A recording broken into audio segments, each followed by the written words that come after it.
So hello again and welcome to your Yin Yoga practice with a focus today on the hips, as announced before, and also our lower body generally. And I recommend you have a prop today, particularly if you can get something to go behind your back like this blanket. You roll that up, a towel would work fine. You want to position it the long way on your mat and just a little bit behind your seat, maybe one hand or two hands up away from your seat, so that when you come down onto your support, the back of your head is also supported. This will help make sure that your neck can relax and feel safe, feel long on all sides. And what we're looking for here is just a little bit of lifting underneath the back body, which will help lift your heart. It's pushing on the organs a bit on the back body, so a bit of pressure there will also stimulate the organs, really of the whole torso, and it will change the feeling and the space you have for breathing. So this can be a really nice way to get into some deep release and chest opening. If you don't have a blanket, that's okay too. You're still gonna get a nice support from the floor or from a bolster. You might need to play with this to get the shape, the size of something that feels best for your body today. We're gonna be here for about 5 minutes. So get comfortable. You might keep your feet on the floor as wide apart as your mat. This will allow you to rest your knees against each other, which is a nice way again to add some support. If your lower back feels any discomfort, this is a nice variation of a supine resting position. And if the back feels good, you might want to extend your legs out. And that will, again, encourage you to settle down, find a stable resting position. Take the time here, making any final adjustments you need. We want the chin and the forehead to be more or less level, so on the same plane. You might tuck the chin in a little bit if that helps you feel a nice extension in the back of the neck. Notice where your head and your neck are resting. You want them to feel like a natural extension of your center line of your spine, because that's what they are. And you want your arms to be by your sides, perhaps a little bit away from the body with the hands facing up. This may help the shoulders relax a little bit easier down towards the earth. So as you find your comfortable resting position here, if you're wearing glasses, you might want to set those aside. And if you like, close your eyes. So we begin our practice here. We let go of the world of outside actions and distractions and invite your full attention, your inner radiant self, to be fully present in this moment, in this body, in this breath. So go ahead and bring your attention to the natural rise and fall of your breathing. Breathing in through the nose, whenever that's possible. And breathing out through the nose or the mouth, even making a sound, sigh. This is a nice way also to release tension and a little bit of heat. If you've been rushing about, you feel like your mind is still racing, be sure to give yourself this time to settle in and arrive.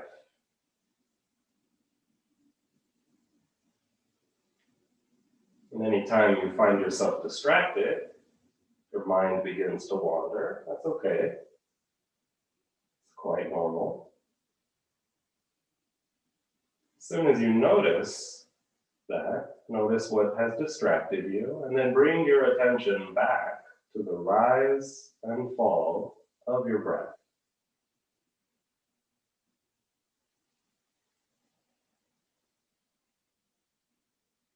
With every exhalation, allow your whole body to rest a little bit heavier into the support of the floor. With every exhalation, give yourself permission to let go of everything that you don't need to be fully here.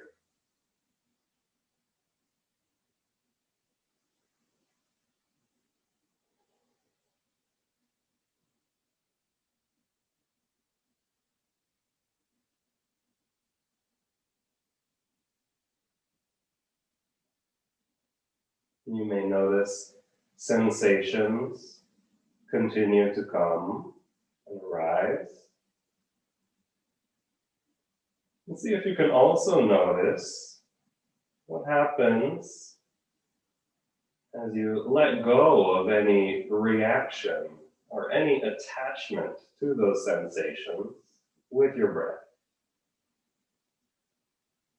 We're not trying to force anything or even worry about what it's like. Instead, see if you can use your awareness to just soften and observe any of those sensations or tension in your physical body, or perhaps even on a more subtle level, mentally, emotionally.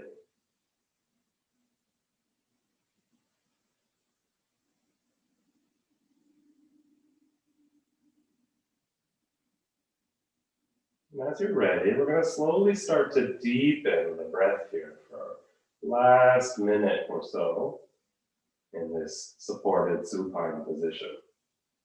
So at the end of your exhale, make sure you empty the lungs. You can squeeze your belly in gently. And on your inhale, begin to lengthen your breath. And then with every exhale, make sure that the length of your breath out is at least as long as every breath in. So we're also balancing the breath and really slowing down the exhales. And continue like this in your own rhythm, just letting each inhale become a little bit longer, a little bit fuller.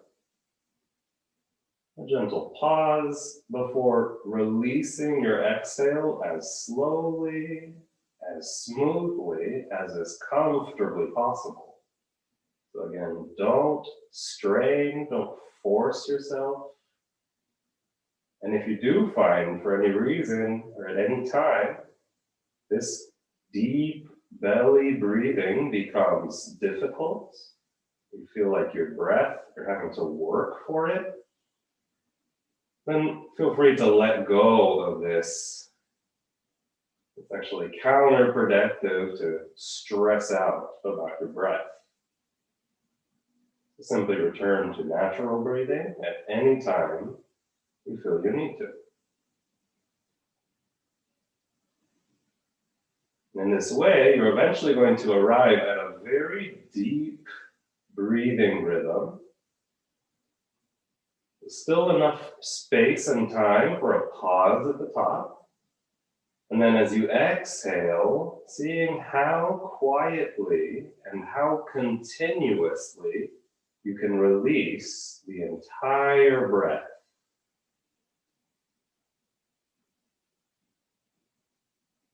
Again, try to have the feeling that you are being breathed to your fullest. You don't have to work for it at all. You just let yourself open to your fullest inhale.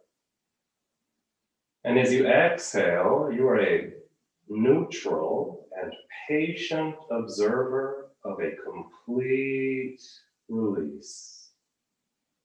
No effort needed. Continue breathing like this for 5 more smooth, unrushed breaths.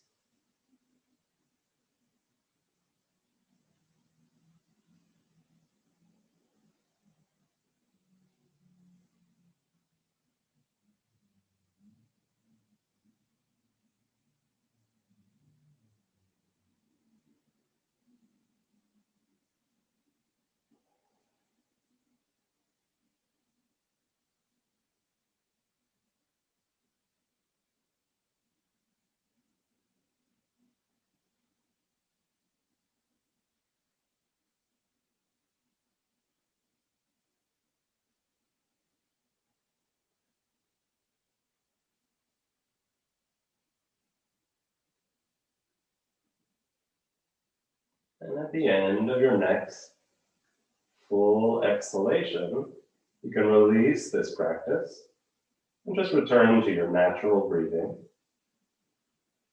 And as you're ready, you're going to carefully come off of any support you might be using. You can put your feet on the floor again.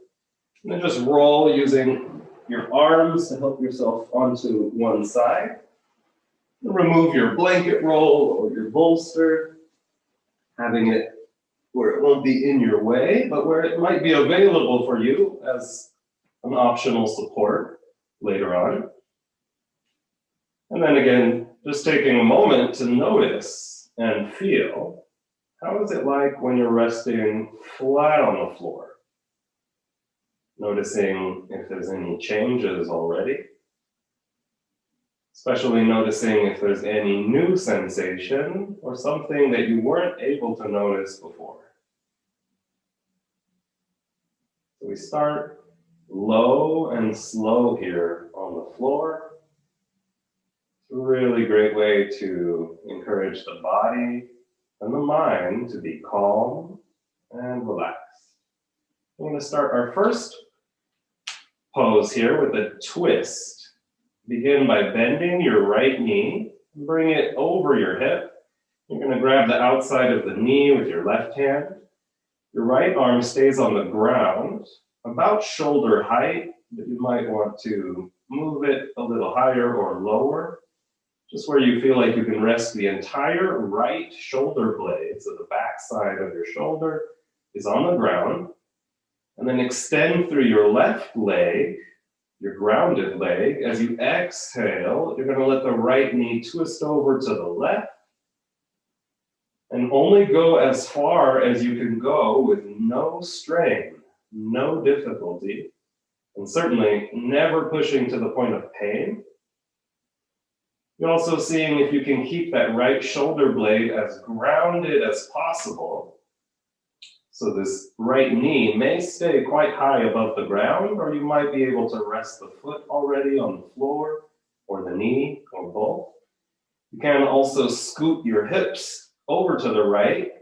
You want to feel like you have a nice open feeling in the lower back, the hips in alignment with each other. And you're letting gravity do all of the work here in this twist.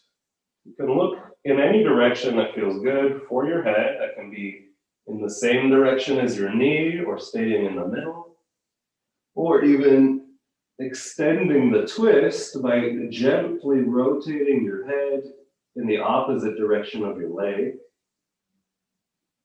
Sometimes bending the elbow of your extended arm will help you soften the area around your shoulder, and you may find that it's easier to let the right shoulder kind of melt into the ground. We're staying connected here to our base, the upper body in this case, and letting the weight of the leg just fall with gravity and releasing any tension you don't need. As I guide you through this Yin Yoga practice, I also invite you to consider some of the philosophy behind yoga, and I'll share some of that which I have learned and what I am really most grateful for that perspective. So Yin Yoga is, in theory, based a lot on the Yoga Sutras of Patanjali.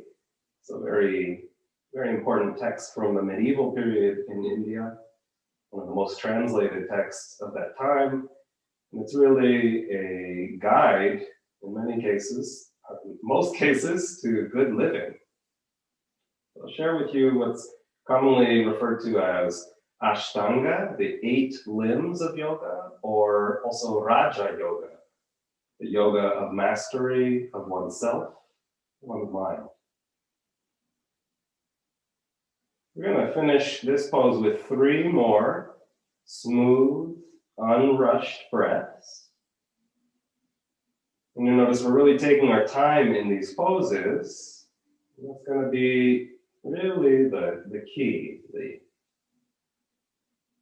first priority is giving yourself time for your experience.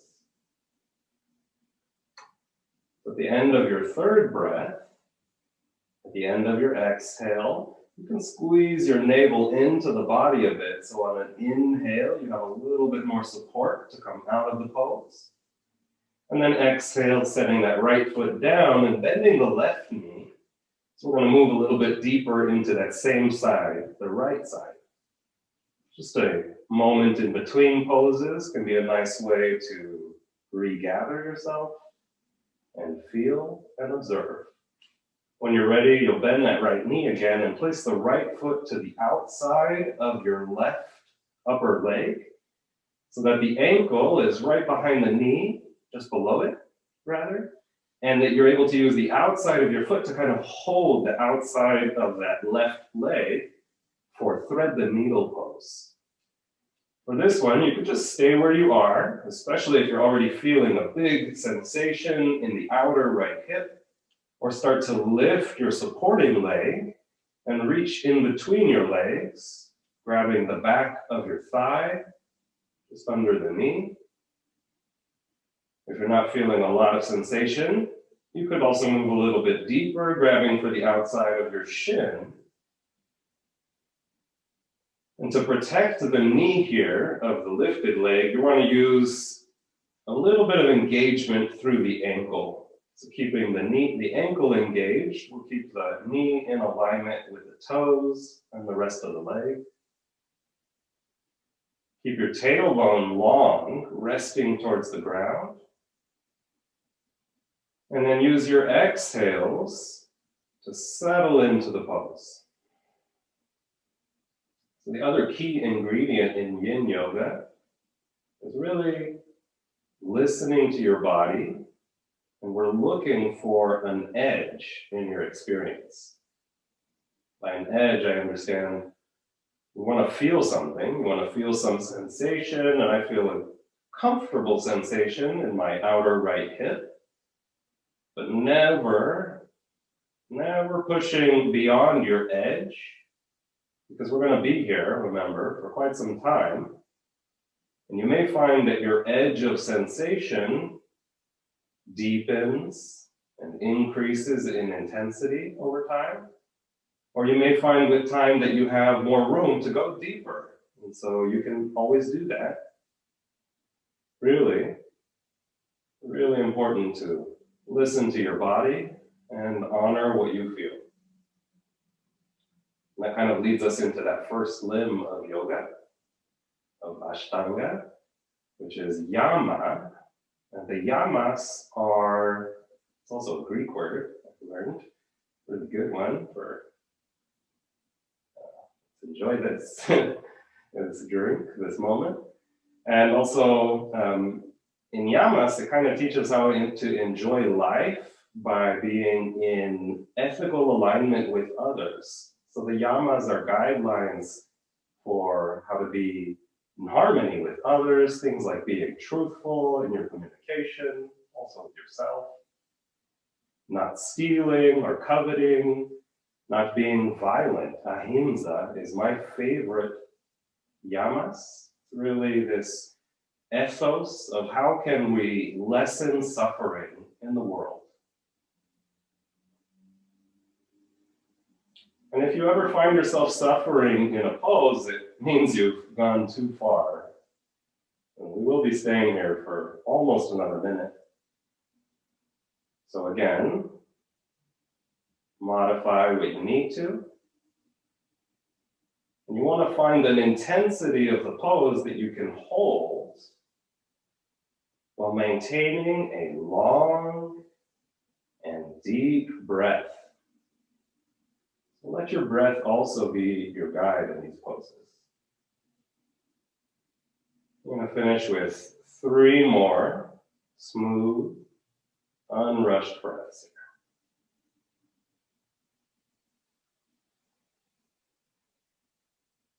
here. One of the reasons we take our time here is because we're working a lot with the joints of the body and the connective tissue around those joints and muscles. And they work best when we move very mindfully, very slow. We're going to release as you're ready and come back one more time into a neutral position before we get ready for the second side. As you're ready, you'll extend that right leg on the floor and bring the left knee over the hip. Feeling your hips and your shoulders on the floor, especially that left shoulder with the left arm extended out like a T, or maybe bending the elbow. You grab the left knee, the right hand. You might also scoot your hips to the left if that helps you feel like you've got a better feeling of space and alignment through your lower back.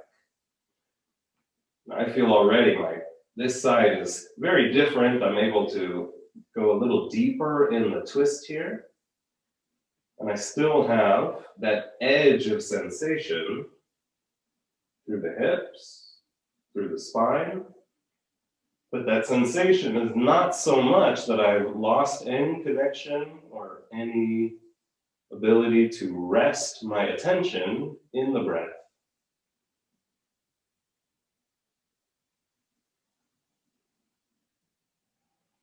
Feel free again to modify, perhaps lifting the elbow of your extended arm a little higher or lowering towards your hips. You want to find a version of the pose that you can really settle into.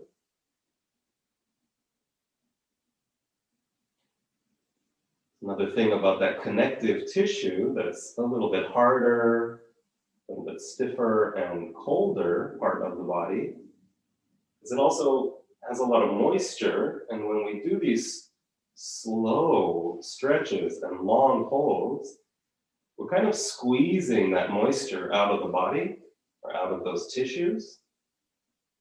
And that's thought to be a very important component of why Yin Yoga is so good for you, is that when we release our poses, and we've really taken the time to get deep in them, those fluids rush back in, they flood back in to the spaces we've squeezed and stretched. And that rehydration is really beneficial. Keeps a healthy circulation of fluid and also energy. And that brings us to the second limb, the niyamas. The complement there for the yamas is really about the guidelines for oneself and good living. These are basically like the helpful habits of to-dos, to do good. Things like cleanliness, purity, saucha, but also being studious, being persistent or diligent so that you persevere at your goals.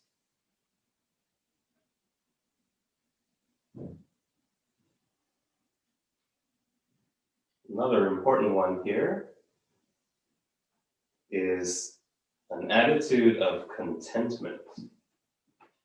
Having this habit, especially in the times we're living in now, I think it's one of the easiest ways to practice gratitude, letting go of our wishes for things to be different, wishing we had more of what we want, or less of the things we don't like. And really starting with just being content with what is, and moving from there. We're going to see if we can really get into this pose for 3 final breaths here.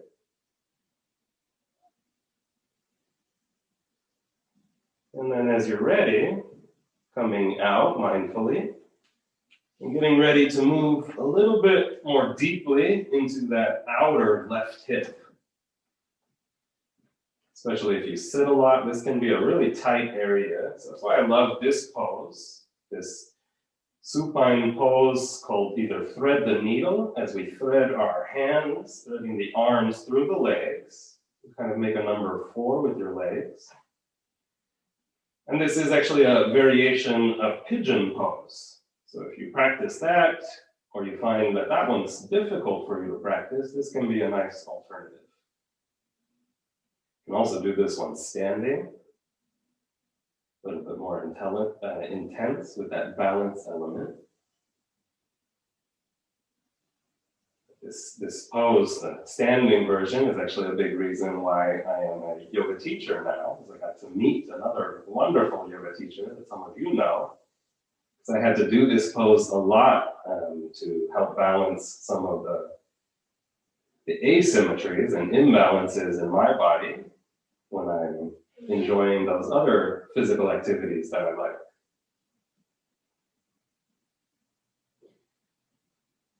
Really take the time again to notice what you notice and feel what you feel. And I kind of use the stoplight model in the Yin practice, a red light, yellow light, green light experience, to guide the depth and the intensity in the pose. So if things are red light, your warning signals are going off, those are sharp sensations or anything close to pain, please stop that, slow it down, come out of it. And in Yin, we want to hover somewhere between that yellow light and green light. We're kind of still there, still moving, but it's a very slow pace. And the intensity is matched by the fullness that you're able to bring to your breath. I'm going to be here for 3 more breaths.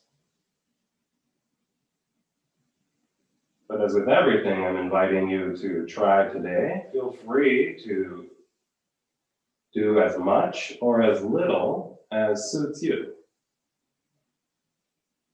You can always stay a little longer, or also leave anything out, or keep it shorter, if that's better for you.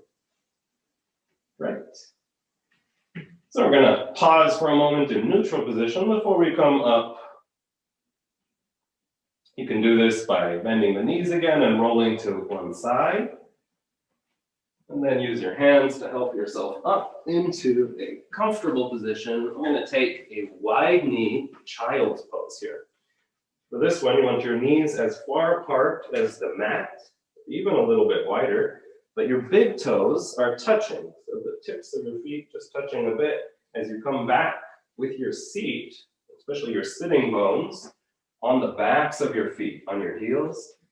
Now, if your knees bother you in this pose, you find you can't flex the knees that much, you could put something either behind the knees. This will prevent you from going into full flexion. Or you could put a block or a bolster behind your sitting bones. Lifting the upper body a bit will help you keep the spine extended as you lower down to the floor. We're resting the upper body here onto the folded lower body. A little bit of compression for the lower body. And above all, we want to feel nice extension, a sense of freedom and length through the back.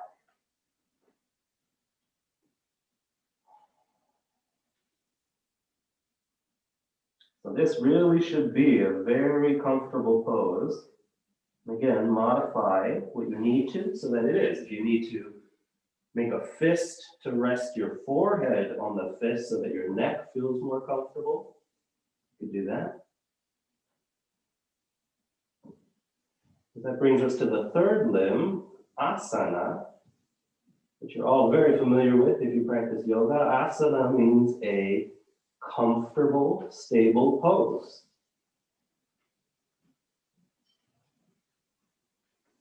It's that opportunity to settle in and practice stillness. Practice quiet. It's really a practice of peace.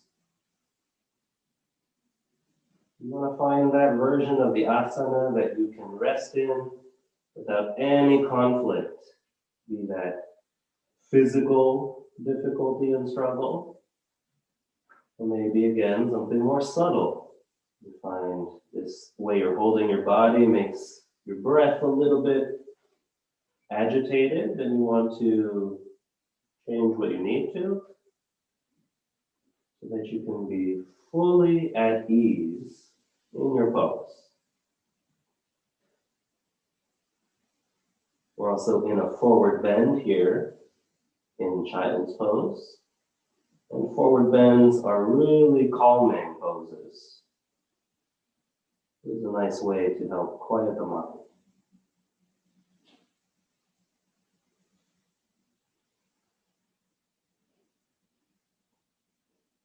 Okay. We're going to be here for 3 more breaths.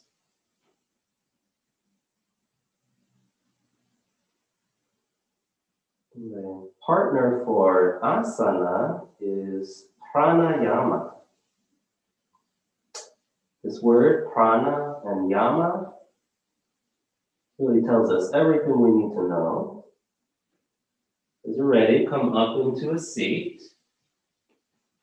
Just feel that. And prana, as you probably know, is that life force in us. And yamas here really is about extending. And so we are moving and stretching the life force in us through our poses and through the breath.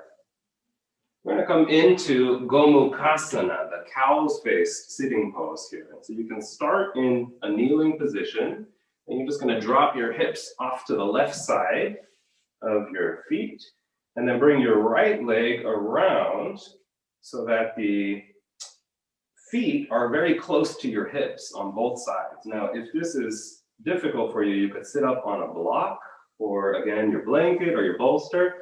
So you want to sit in a way where both sitting bones have good contact with the floor. You also want to make sure your knees are not bothering you. So sometimes putting something in between the knees can help, especially if that upper knee is the problem. If it's the lower knee, you could also extend the lower leg and take the half version here. We want to sit in a way that you can extend the spine. That allows prana to move through the central energy channel more fluidly, more harmoniously. And if you're not feeling a lot of sensation here in your hips, you can also begin to use your arms gently, very gently pushing on the heels here, or even leaning forward and doing that. And you're probably going to feel a bigger sensation there, especially in that outer hip again of the upper leg.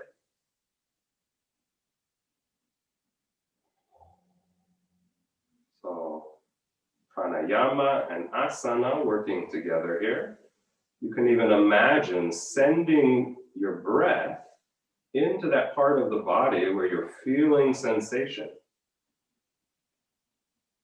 Now, of course, the lungs only go so far in the physical body, so we're not, we're not opening up new breathing organs here in other parts of the body, but the breath is really intrinsically connected to our awareness. And so by sending your awareness to a certain part of the body, you also bring that quality, you bring some of that life energy of your breath into the body, promoting a more harmonious flow.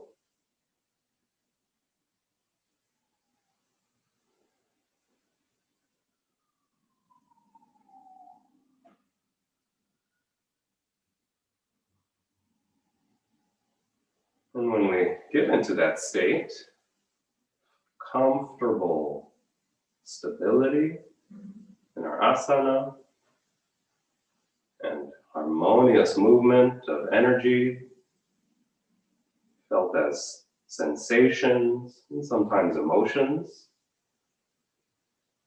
That leads us into our fifth limb here, pratyahara, the withdrawing of the senses, or turning your awareness more deeply inwards. So if closing your eyes helps you do that in any of these poses, feel free to close the eyes, and that may help turn the attention inward. We'll be here for 3 last breaths.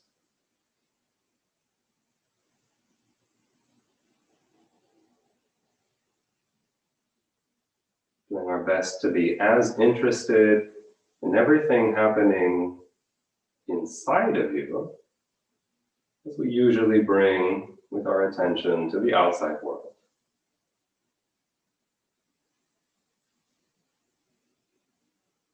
Lovely. And when you're ready, I'm going to come out of that pose. And you could come back to a neutral seated position. Just observe. Or if you were feeling a need for a little bit more lengthening, you could also come into downward dog, which is also, at least it's supposed to feel like, a neutral position. And that could just give you that perspective on what's going on inside that you want to find. When you are ready, we'll come down again onto a kneeling position. It's usually the easiest way to get into Gomukhasana. So sitting on your heels and then shifting the hips to the side as you bring now the left foot towards the right outer hip.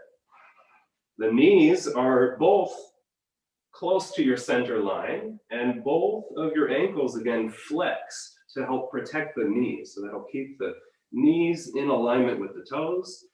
Sometimes using your hands to grab the sitting bones and spread the sitting bones out wide a bit.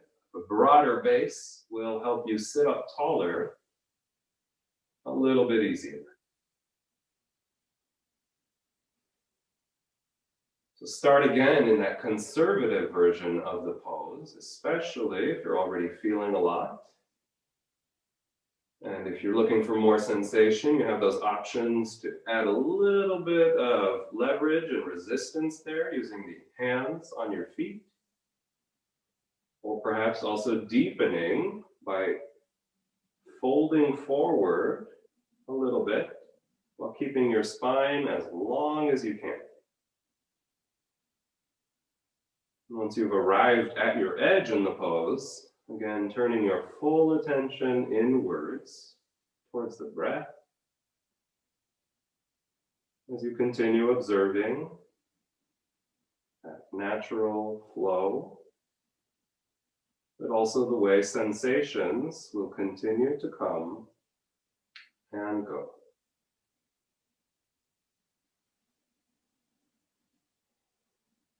And when we arrive here, withdrawing the senses and turning them inward, we naturally also arrive in a state of concentration. So that's the sixth limb, dharana. It really just means concentration, focus, and it's the essential component to deepening your practice. Everything we've done before is really just to get us here so that we can continue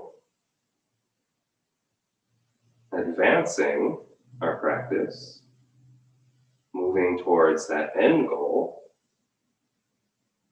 liberation, being completely free and in peaceful harmony with yourself and all those around you.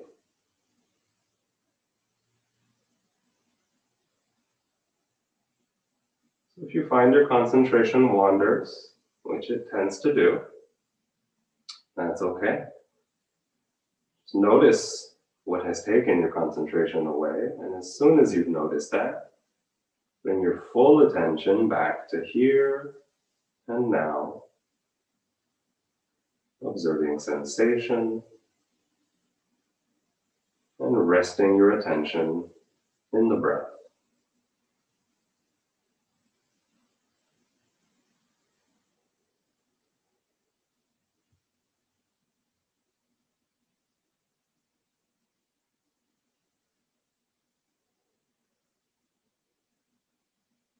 Take 3 more smooth, unrushed breaths.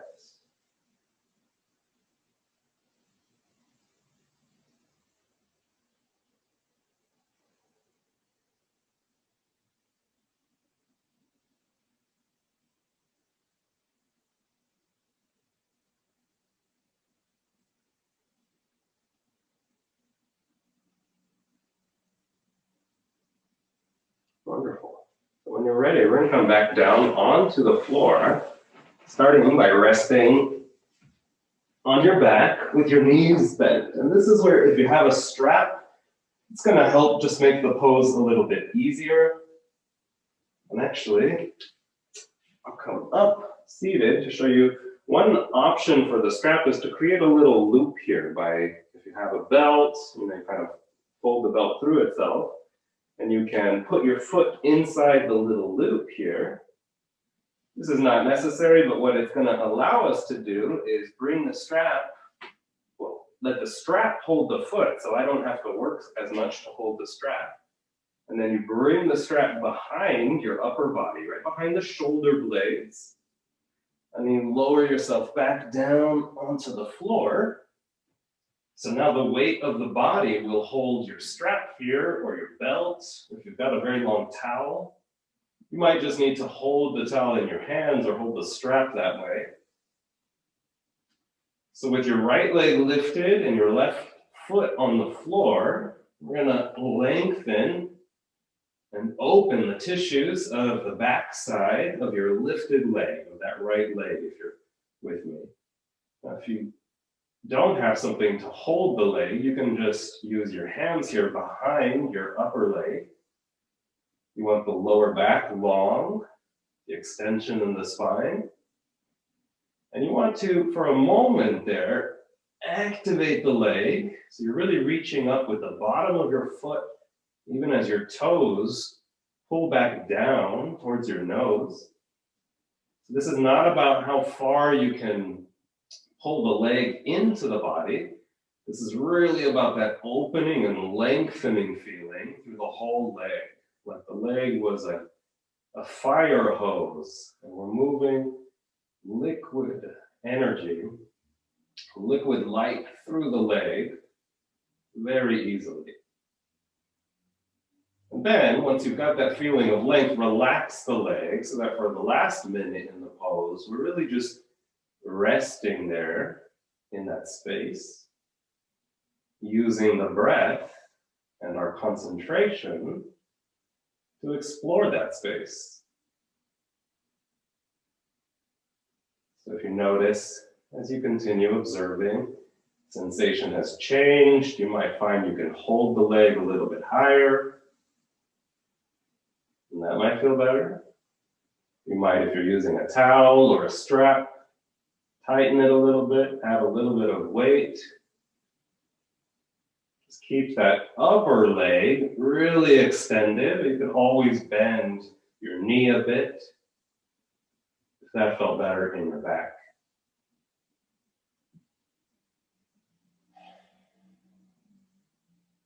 You could also extend that grounded leg if you like.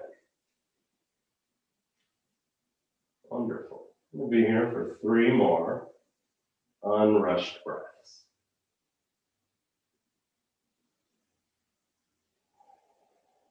Especially when I'm feeling tired or when I'm noticing a lot of tightness in the legs or the hips, this is a really restorative pose that doesn't require a lot of effort. Feel free to hang out here longer. It's also nice variations, especially with the strap, where you can Let the leg cross the body, so we get more into the outer side of the leg, or even letting, and this one you usually need a hand for, letting the leg fall open, getting a little bit more stretch and opening through the inner side of the leg. All those tissues, really nice to explore. But for today, we're going to come out from a central position, removing the strap, resting for a moment in neutral, even extending the leg. Sometimes you'll notice a really big difference. For me, it feels like my right leg is much longer than the left.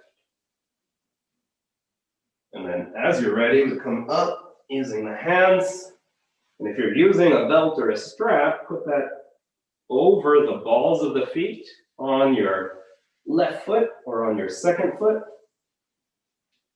If you have that strap, you can bring it behind the back, and that's, again, this nice way of letting go a little bit more in the pose. So you'll find you don't have to do much of anything at all. Just start by lifting that upper leg so it's perpendicular to the floor, and briefly activating that whole leg up, the bottom of your foot reaching up as your toes reach back down towards your nose. And that's as much as you need to do. From there, you just want to let go and either let your hands support the weight of your leg as you keep it long, or letting that strap or towel hold that for you, so that you can let the whole body, again, settle down, letting the earth carry your weight as you let your breath carry your life force through the leg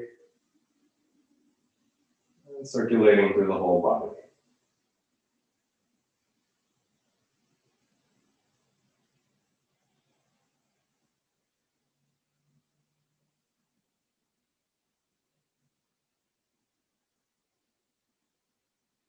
So from concentration in dharana, we arrive in dhyana, that state of meditation.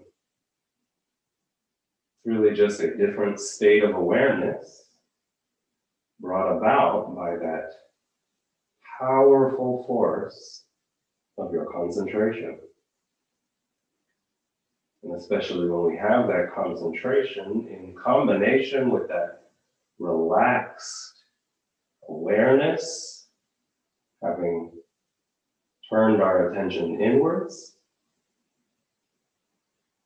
then we're able to enjoy that peaceful, loving awareness, that calm experience, being alert, and being fully present in yourself.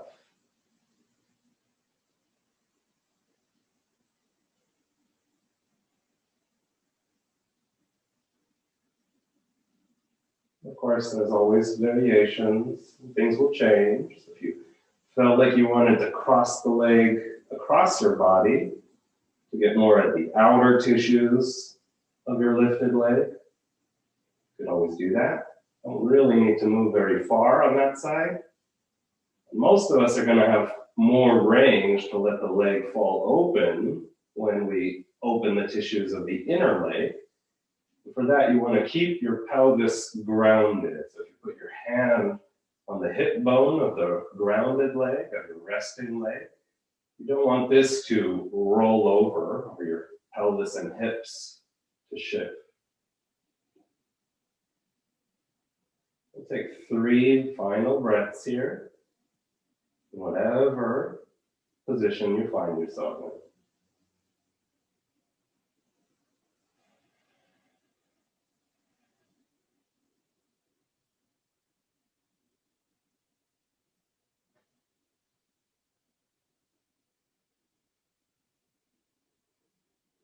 As you're ready, coming out the same way you came in, very mindfully. Releasing any supports. Before coming into a final seated position, we've been very relaxed and meditative in today's class. And so I invite you to try a classic seated meditation here as we finish today's pose. It'll just be a few minutes.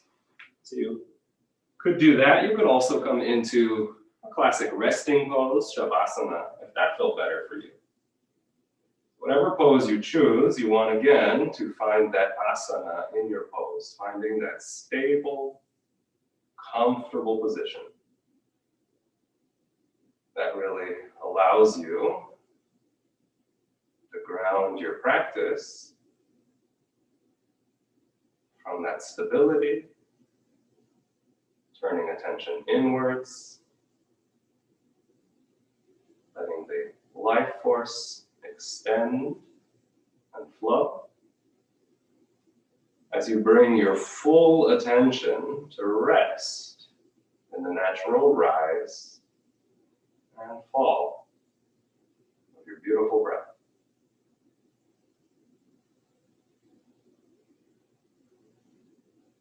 That brings us to the final limb of Ashtanga Yoga,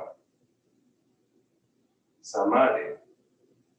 That liberation, that ecstasy of perfect peace and harmony with yourself and with the world around you.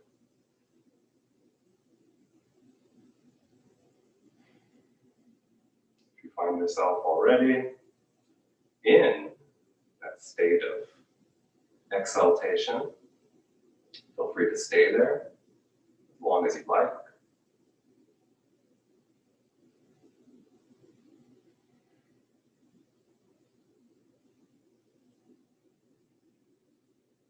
And as you're ready to come back, ready to return to the rest of your day, and feel free to join me coming up again into a comfortable seat. You see where you can lift the spine and lift your heart. And then finishing by bowing your head to that heart. Bringing your hands into prayer position is a really nice way to end any practice with gratitude.